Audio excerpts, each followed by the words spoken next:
Hey everyone, this is Cindy and I'm here with day 2 of the 100-day project, and I'm working on this Use It or Lose It journal, which is here. I introduced it in day 1, just using up some things that have been in my stash for a long time. And I had mentioned, I'm pretty sure I mentioned in the day 1 video about, I had a whole bunch of these I made years ago thinking they were just wonderful. And I don't like them because many reasons. One, they're dark. They're shiny, and I left that like that just so you would see my point. It's shiny. So what can I do to save these? Are they just destined for the trash? We'll see.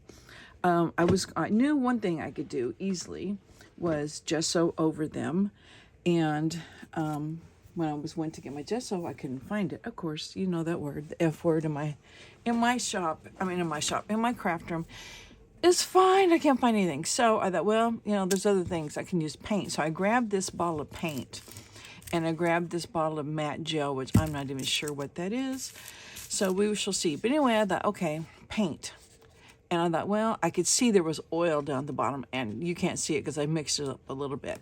And then I went to shake it, and I can just hear that ball of dried up paint. So there might be paint in there that's a little bit usable, but I'm not using it. It's destined for trash.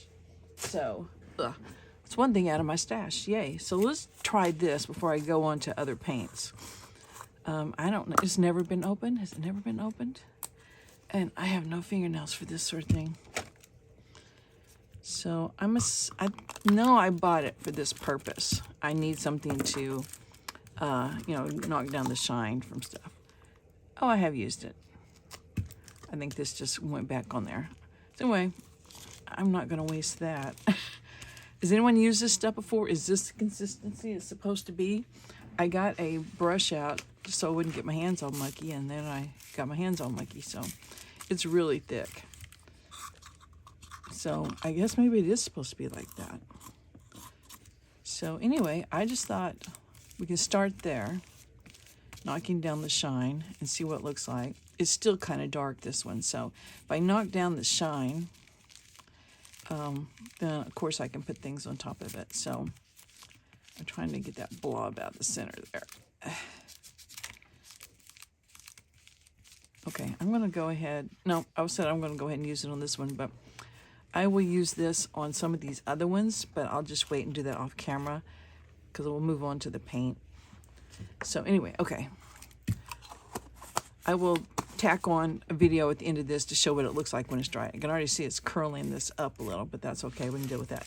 So anyway, I went looking for paint. Okay, I wanted sort of gesso color, so I finally found this one, and it could be all dried up. Some of these paints were in my husband's music studio, and some were mine, and I don't use them very often. So yeah, this will be fine. So I'm just using this sponge, and I kind of want to keep that flower in the center so I can just kind of go around it. But I also got out a different color. Why could I try like a color paint? So let's try on this one. It's shiny, and it's got bubbles in it already from the glue. I don't know about if I can get any out or not. We'll try. And I have some wax paper here. Oh yeah, there we go. I'll mix it with the white later. We'll just see what the green is like. So it's already mixing a little bit with the white. Can I knock that down a little bit? Just make it a neutral type background. Would it be something we care about? See, I thought about doing jelly printing over these, but I wasn't sure because, I didn't want to get all that stuff out just right now because I still have not had dinner at my house. We keep getting it delayed. It's even delayed this week, and this is Monday, so I have a week and a half before the dinner. So I'm not sure. These things might just be as bad as they were to start with. So I'm going to let them dry, and then I will come back and we'll talk about them some more. So see you in a sec. Okay, I'm back with what I did. Here's the paint, and it's very streaky. Well, was that because I don't know what I'm doing, or is it because it's paint and not gesso?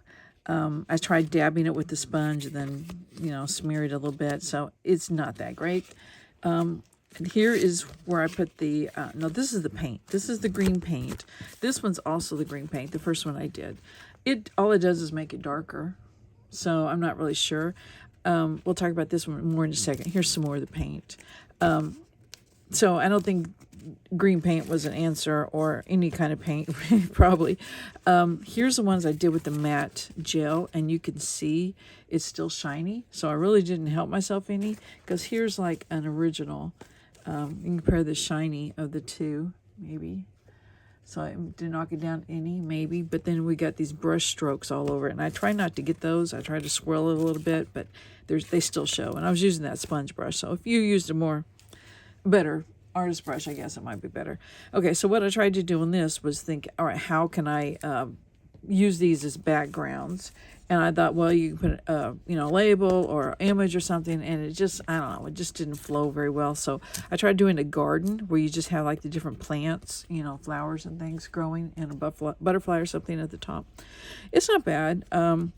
It helps. It's better than what I have so far. I don't think I could just use this by itself unless I just really, really like that image. So anyway,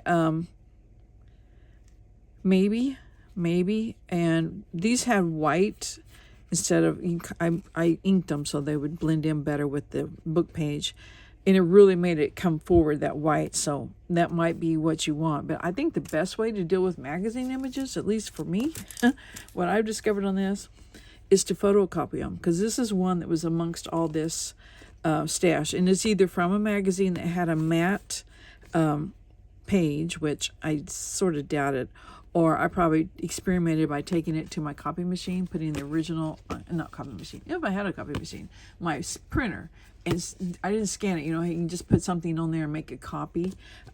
That's probably what I did here, and that definitely makes it not shiny. And then as long as you own the original, you can make a copy of it.